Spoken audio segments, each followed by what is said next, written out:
Hey guys,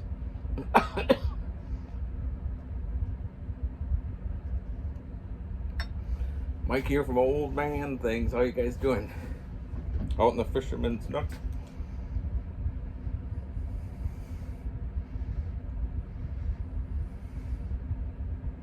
Thought I'd do a Wednesday night rabbit.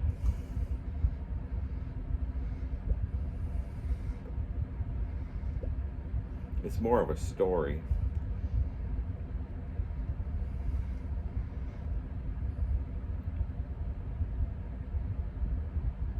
So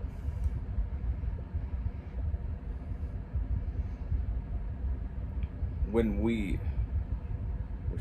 sold our house on the lake and we were moving to Door County, we couldn't get into our house in Door County right away, so we had to live with our sister-in-law, well, my sister-in-law, for 2 weeks.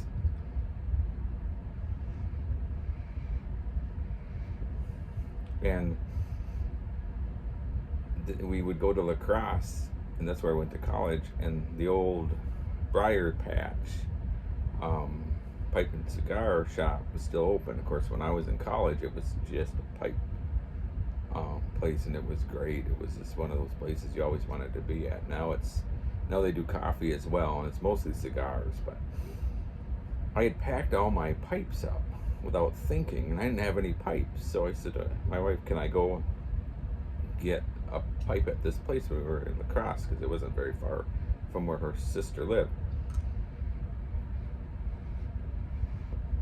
But she said, you have all kinds of pipes, don't spend a lot of money. So I got this, basically like basket pipe. It was $40.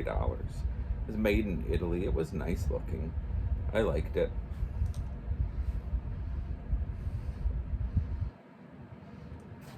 So fast forward, we come here, I got all my pipes now.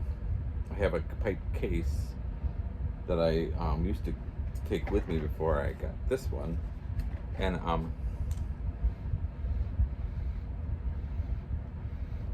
it's still a nice one. It's a German made one. It's all made out of deer hide. It's really nice. I can't think of it. Vice or something like that.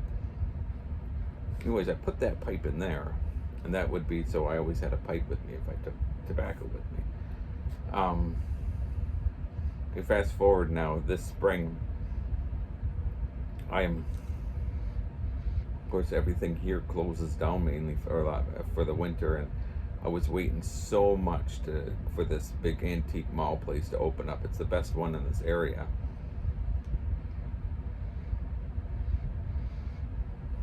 So when they opened up in May, I went and I got a lot of pipes there to clean them up. That's where I got my Comoys pre-World War II that got me hooked on Comoys. But anyhow, so around June, I went back, and there's this, anyway, so I went back and I thought I'm going to set all my pipes out. I used to keep them in a box. It's like they're a separate box, but I'm going to set them all out. I got these bookshelves for in my shed. So I'm going to set them all out. So I needed some stands, and I remember seeing some stands at this antique place. So I went back and got the stands. I got all the stands. I got 4 of them, I think. 4. And the guy who runs it, him and his wife run it. His name's Michael, and he's from Ukraine. And one of them, there wasn't a price on it, so I had to have him come by to see which area it came from. So he walked out, and of course it's the farthest back, and it's this huge building. And I've talked to him a few times, but I mean, he knows me when he recognizes me, but anyways, we were never on first name basis. But he said to me, do you have a lot of pipes? And I said, yeah, I've got a lot of pipes. Not as many as some people. I said, do you? And he said, no, and he got a big smile on his face, and he said, but I sure would love to have one. He said, in fact, I'll go for walks in the antique shop here, and when I come across the pipe, I'll just take it out and I'll hold it a bit. He said, they're so neat. He said, I would just absolutely love to have a pipe. I said, well, get one. And he said, oh, my wife won't let me buy one. She thinks it's going to cause me to start smoking. So I said, but you want one? He said, oh, I would love one more than anything. So the last pipe tray, there wasn't any price on it. So he had a call, and he said, I'll call you when I hear what price it is. And I said, that's fine. So he called I think he called that afternoon, and he said, that's how I knew then his name was Michael. He said, this is Michael. And he said, you probably guys all know where this is leading, but it's even better than that, I think. Anyways, so he said, it was like $20, I think, which it wasn't bad, I didn't think. And then he said, I'll leave it here. So that would have been Saturday. And he said, I'll leave it back here and just ask for, I'll have your name on it. So I said to my wife, I want to give him a pipe. And she said, you're going to cause trouble with his wife. And I said, yeah, but he really wanted one. So remember, I think I told you I had given all my other ones that I didn't use away.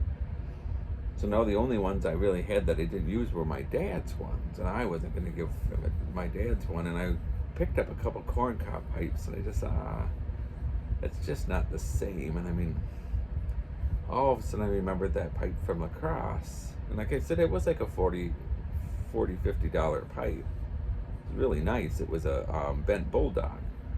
So I took that out, cleaned that all out really good, gave it a nice shine on the buffer wheel, and I said to my wife, I'm going to give him this. And she said, oh, that's really a nice one. She says, but don't you smoke it? And I said, yeah, but I said I'd rather have a corncob with me than give him a corncob. I'd rather give him this and he have a corncob as a spare like this than to give him a corncob. So then I took some of my old Toby and put it in a Ziploc bag and sealed that up and put it in a nice box and got it a nice presentation. And when I went to pick it up, he was standing behind the counter, and of course he's always so happy and big grin on his face when he sees you. And I said, I'm here to buy that stand. He goes, yeah, it's over here. So as he was ringing me up, I said, Michael, I've got something for you. And he looked up and he says, what? You've got something for me? And I handed him the box, and he had the biggest grin on his face. And he opened it up, and he saw the pipe, and he kind of like shook a little bit, and he's like, I can't believe it. He said, I don't know what to say. And I said, he said, is this for me? And I said, yeah, that's yours. You get to keep it. And I said, and I had a box of matches in there, and then the tobacco. And he opened up the tobacco, and he smelled it, and he just like went, and he smiled and goes, He goes to his wife. He said, here, smell this. This smells better than coffee. And he just was so happy. He was so happy. And he was like, thank you so much. He said, I'm going to do research on how to do this. And I had told him at the time, I said, go to this. There's a good beginners. This was before I was doing my video site. Anyways, I said, there's a good one here to go to for beginners. And he wrote it down. And then that was June. Maybe the beginning of June, and I hadn't gone back then until July. And when I went back in with my wife, he was busy behind the counter, and he kind of looked at me and gave me a nod with a smile. And I was out, looking through stuff, and I had gotten to a point that I was done, and I was holding her. She found this cookbook, so I was holding this cookbook looking for her, and there comes that Michael. And he goes, oh, he said, what did you find? And in his Ukrainian accent, and I showed him the cookbook, and he said, oh, good, I like cookbooks. And I said, well, it's for my wife, but anyways. He goes, oh, good. And I said, I wasn't going to ask, and then I thought, I'm just going to ask. He said, Michael, did you smoke the pipe? And he said, no. He said, I haven't smoked the pipe. He said, but he said, I take it out every day, and I hold it. And he said, I just love it. And I smell the tobacco. And I said, the tobacco's probably bad now. I said, I can bring you some more. And he goes, no. He said, he had to go do something. And he said, let me catch up back with you. So I was doing something else. And a little while later, he comes back. And he says, I want to tell you why I haven't smoked that pipe. And I said, all right. he said, that pipe is the nicest thing I think anyone's ever given me. And he said, I hold it every day. I leave it here. And he said, when I get out, I take it out. When I get here in the beginning of the day, I take it out and I hold it. And he said, and I smell that tobacco. And then throughout the day, I take it out and I hold that pipe and I smell the tobacco. And he said, we've been trying to get my brother here from the Ukraine. And he said, he's in an area where it's really badly under attack by the Russians. And he said, I made a promise with my brother. He said, I have something very special. He said that I've been excited for so long to do. And he said that was given this pipe. And he said, it's just the most beautiful pipe I've seen. And he said, but I'm not going to smoke it until you can come to America. And the first night you're here, we're going to smoke it together. And I mean, I didn't know what to say. I just was like, I was very humbled. And even as I tell the story, I got the chills up my, my whiskers are standing straight out.